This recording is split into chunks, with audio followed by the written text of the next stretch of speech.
Alpha ఒమేగాకు దేవుని నామానికి మహిమ కలుగును గాక. వాక్యోదయ కార్యక్రమాన్ని వీక్షిస్తున్న మా ప్రియులకు ప్రత్యేక వందనాలు తెలియజేస్తున్నాను. పాత నిబంధనలో మహాదేవుని యొక్క ఘనమైన పరిచయం చేయటంలో మోషే చాలా శక్తివంతమైన ప్రవక్తగా వాక్యంలో మనం గమనిస్తాం. ఆ ఘనమైన సేవకుడు శక్తివంతమైన ప్రభావవంతమైన మహిమ కలిగిన పరిచయం చేస్తున్న రోజుల్లో కోరహు, అభిరాము, దాతాన్లు కూడా సేవలో యాజకత్వం కావాలని వారు ఆశించి 250 మందితో మోషేకు విరోధంగా ఒక గుంపుగా ఏర్పడ్డారు. ఆ సమయంలో దేవుడు దిగి వచ్చి భూమి నెర్రవిడిచి కోరహు, అభిరాము, దాతాన్ల యొక్క యావత్ కుటుంబాలను ఆస్తులతో మింగివేయటం పరిశుద్ధ గ్రంథంలో మనం చూస్తాం. అయితే కోరహు యొక్క కుటుంబం, కోరహు సంబంధించిన యావత్ ఆస్తి భూమి మింగినట్లుగా పరిశుద్ధ గ్రంథంలో ఉన్న కోరహు కుమారులు చనిపోలేదు అనే విషయాన్ని పరిశుద్ధ గ్రంథంలో నిక్షిప్తం చేయటం జరిగింది. కోరహు కుమారులు ఎందుకు చనిపోలేదు అంటే పండితుల అభిప్రాయం ఏంటంటే వారు బలిపీఠం కొమ్ము పట్టుకుని షాపు నుండి మరణం నుండి వారు తప్పించుకున్నారనే అభిప్రాయాన్ని వారు తెలియజేస్తూ ఉంటారు. క్రీస్తునామ దేవుని బిడ్డలారా, అందుకే కాబోలు 84వ కీర్తనలో దేవుని మందిరంలో నివసించే ప్రజలు ధన్యులు, దేవుని సన్నిధిలో కనబడే ప్రజలు ప్రత్యేకింపబడిన వారుగా, వారు నానాటికి అభివృద్ధి చెందుతూ ప్రయాణం చేస్తారని ఎన్నో ఉన్నతమైనటువంటి అనుభవంతో కూడిన ఆలోచనలు పంచుకున్నారు. అలా దేవాలయం గురించి, ఆలయాన్ని ప్రేమించి ఆయన సన్నిధిని ఇష్టపడుతూ వాక్య ఆశీర్వాదాల కొరకు ఎదురు చూసే ఆయన సన్నిధిలో నాటబడే బిడ్డల యొక్క దీవెన గురించి ప్రస్తావన చేస్తున్నటువంటి కోరహు కుమారులు 84వ కీర్తన 10వ వచనంలో ఒక అద్భుతమైన మాట చెప్పారు. నీ ఆవరణలో ఒక్క దినము గడుపుట 1000 దినముల కంటే శ్రేష్టం. భక్తిలో గుడారంలో నివసించుట కంటే నా దేవుని మందిరంలో ద్వారం వద్ద నుండుట నాకిష్టం. కోరహు కుమారులు అంటున్న అద్భుతమైన మాట ఏంటంటే, దేవుని మందిరంలో మనం ఒక్క దినము గడిపితే 1000 దినాలు లోకంలో గడిపినా, లోకంలో జీవించినా అవి ఏమీ కనబడవు అంటాడు. అంటే లోకంలో 1000 దినాలు ఆనందించి సంతోషించి ఇల్లు ఒళ్ళు గుల చేసుకున్న తర్వాత ఒక రోజు దేవుని సన్నిధిలో గడిపిన ఒక వ్యక్తి కనిపించే అనుభూతి ఏంటంటే 1000 దినాలు ధనాన్ని వ్యర్థం చేసుకుని, శరీరాన్ని పాడు చేసుకుని లోకాన్ని అనుభవించాను, కానీ దేవుని సన్నిధిలో ఉన్న ఆనందం, దేవుని సన్నిధిలో ఉన్న దీవెన, దేవుని సన్నిధిలో ఉన్న ప్రసన్నత ఇంకెక్కడ నాకు దొరకలేదని హవాక్కై ఆశ్చర్యపోతాడు. అవును, 1000 దినాలు లోకంలో గడిపే ఆనందం కంటే ఆ ఒక్క దినం యొక్క పరవశం శ్రేష్టమైంది. ఆ ఒక్క దినం యొక్క దీవెన, ఆ ఒక్క దినం యొక్క ఆశీర్వాదం చాలా శ్రేష్టమైందని భక్తుడు ఇక్కడ జ్ఞాపకం చేస్తున్నాడు. ఈ వచ్చిన ఆధారంగా బైబిల్ తెలియజేస్తున్న 3 శ్రేష్టమైన సంగతులు మీ వీటిలోకి తేవాలని ఆశపడుతున్నాను. ఈ 3 ఎవరు కలిగి ఉంటారో వారు శ్రేష్టమైన సంగతుల ద్వారా శ్రేష్ఠులు అవుతారు అని ప్రభునందు నేను మీకు జ్ఞాపకం చేయనున్నాను. ప్రభునందు దేవుని బిడ్డలారా, ప్రతి ఆదివారం మానక దేవుని మందిరానికి వెళుతూ సంఘ క్రమములో నియామక దినాలకు ఏకీభిస్తూ వాక్యం చేత మీ మదిని నింపుకుని మీ కుటుంబాన్ని కట్టుకుంటే మీరు సామాన్యులుగా, అల్పులుగా, అధములుగా ఉండరు, అత్యున్నతులుగా ఉంటారు అని ఈ శ్రేష్టమైన వాక్యం ద్వారా దేవుడు మనతో మాట్లాడుతున్నాడు.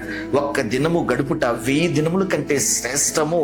లోకంలో 1000 దినాలు డబ్బు సంపాదిస్తూ 1000 దినాలు, లేకపోతే లోకంలో తిరుగుతూ ఎంజాయ్ చేస్తూ 1000 దినాలు గడిపిన దానికంటే ఒక్క దినం దేవుని దగ్గరికి వచ్చి దేవుళ్ళో ఉన్న ఆనందం, దేవుళ్ళో ఉన్న పరవశం, దేవుళ్ళో ఉన్న సంతోషాన్ని అందుకున్నప్పుడు దేవుడు బలమైనటువంటి కార్యం చేస్తాడు. ప్రియులారా, మందిరంలో నాటబడి క్రమంగా మందిరానికి వెళ్లే వాళ్ళ జీవితాలు శ్రేష్టమైనవిగా ఉంటాయని భక్తుడు ఇక్కడ రాస్తున్నాడు. ఇక రెండో విషయాన్ని మనం గమనిస్తే 37వ కీర్తన 16వ వచనంలో నీతిమంతునకు కలిగినది కొంచెమైనను బహుమంది భక్తిలకున్న ధన సమృద్ధి కంటే శ్రేష్టము. నీతిమంతుడికి కొంచెమే ఉంటది అనే విషయాన్ని ఈ వాక్య భాగం ద్వారా మనం అర్థం చేసుకోవచ్చు. దేవుడు అధికమైన ధనాన్ని, అధికమైన ఆస్తిని ఎందుకు ఇవ్వడంటే, చాలా మంది డబ్బు వచ్చిన తర్వాత, ఆస్తి వచ్చిన తర్వాత వారు దేవునికి దూరం అయిపోయినటువంటి పరిస్థితులు ఉన్నాయి. నీతిమంతుడు అన్నవానికి చాలిన, సమకూడగలిగిన, తగినంత ఆశీర్వాదం దేవుడు అతనికి ఇస్తాడు. లోటు ఉండదు, మిగులు ఉండదు. అయితే నీతిమంతుడు కలిగిన ఆ కొంచెం అభిషేకింపబడిన ధనంగా, ఆశీర్వదింపబడిన ధనముగా, ప్రతిష్ఠింపబడిన ధనముగా, వైరాగ్యం కలిగి దేవుని కొరకు దేవునిలో జీవించేదిగా ఆ ధనము దీవెన పొందుతుంది అనే విషయాన్ని జ్ఞాపకం చేస్తున్నాను. ఈరోజు భక్తుల దగ్గర విస్తారమైన ధనం ఉంది. ఆ ధనంతో తాగుతూ, పేకాడుతూ, వ్యభిచారం చేస్తూ వారి జీవితాన్ని, భవిష్యత్తుని అంధకారం చేసుకుంటున్నారు. నీతిమంతుడికి కలిగిన కొంచెమైనా అది దీవింపబడింది. దశమం ఇవ్వబడిన తర్వాత ప్రతిష్ఠింపబడిన ఆ ధనంలో దేవుని సమృద్ధి, దేవుని జీవం ఉంది. 1000 దినాల కంటే దేవుని సన్నిధిలో గడిపే ఆ ఒక్క దినం శ్రేష్టం. నీతిమంతుడికి కలిగినటువంటి ఆ కొంచెం యొక్క ఆదాయం, ఆ కొంచెం యొక్క ధనం, ఆ కొంచెం జీతం బహుమంది భక్తులకు కలిగి ఉన్నటువంటి ధన సమృద్ధి కంటే అతి శ్రేష్టమైనది అనే విషయాన్ని మర్చిపోకండి. చాలా సార్లు ప్రభు మమ్మల్ని ఎందుకు దీవించట్లేదు, మేడలు మిద్దులు కార్లు మాకు ఎందుకు ఇవ్వట్లేదు అనుకుంటున్నారా? ధనమిస్తే ఇష్టిస్తే మనం చెడిపోతాం గనుక తగినంత దేవుడిస్తున్నాడు. వాటితో మనం తృప్తి చెంది శ్రేష్ఠుడుగా మారాలి. ఇక మూడవది దేవుని యొక్క వాక్యంలో చూస్తే ప్రసంగి గ్రంథం 5వ అధ్యాయం 1వ వాక్యంలో, నీవు దేవుని మందిరంలో పోవున్నప్పుడు నీ ప్రవర్తన జాగ్రత్తగా చూచుకొనుము. బుద్ధిహీనులు అర్పించినట్లు బలులు అర్పించుట కంటే సమీపించి ఆలకించుట శ్రేష్టము. దేవుని మందిరానికి వెళ్ళటం ఒకటి శ్రేష్టమైతే, దేవుని యొక్క వాక్యం ద్వారా దేవుడు మనకి ఇచ్చిన ప్రతిదాన్ని బట్టి తృప్తి చెంది ఆ కొంచెంలో పరవశించే అనుభవం శ్రేష్టము అని మనం నేర్చుకుంటున్నాం. ఇక మూడవది, బలులు అర్పించుట కంటే, కానుకలు దశంభాగాల కంటే ముందు దేవుని యొక్క వాక్యం వినటం చాలా శ్రేష్టం. విని విడిచిపెట్టేవారుగా, విని మర్చిపోయేవారుగా, విని పెడచెవిని పెట్టేవారుగా కాక వాక్యం విని అలాగు చేస్తే మన జీవితం ఇహపరముల్లో వర్ధిల్లుతుంది అని భక్తుడు ఇక్కడ జ్ఞాపకం చేస్తున్నాడు. మందిరంలో నాటపడడం శ్రేష్టమైన విషయం. దేవుడిచ్చిన దాంట్లో తృప్తి చెందటం నీతిమంతుడికి కలిగిన కొంచెం చాలా శ్రేష్టం. అంత మాత్రమే కాదు, దేవుని యొక్క మాట వినటం, ఆరాధన చేసి వాక్యానికి దూరమైతే, అర్పణ అర్పించి వాక్యానికి దూరం అయితే మనము శ్రేష్ఠుడుగా కాకుండా ఉండే ప్రమాదం ఉంది.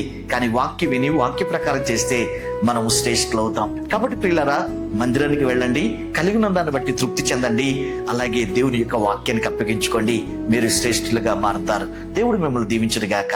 ప్రార్థన. అద్వితీయ దేవ, ఈరోజు వాక్యం ద్వారా కోరహు, అబీరాము, దాతాన్లు నాయన శాపాన్ని అనుభవించి మరణమైపోయిన పరిస్థితిలో కోరహు కుమారులు నీ సన్నిధికి వచ్చి ప్రాణాన్ని దక్కించుకున్నట్లుగా పరిశుద్ధ గ్రంథంలో చూస్తున్నాం. నీ మందిరంలో గడుపుట శ్రేష్టమని, నీతిమంతుడికి కలిగింది శ్రేష్టమని, అంత మాత్రమే కాదు బలులు అర్పించడం కంటే నీ మాట వినుట శ్రేష్టమని మాతో మాట్లాడావు. ఈ వాక్యం ద్వారా మా ప్రియులు దీవించమని యేసు నామములో వేడుకుంటున్నాము తండ్రి. ఆమేన్.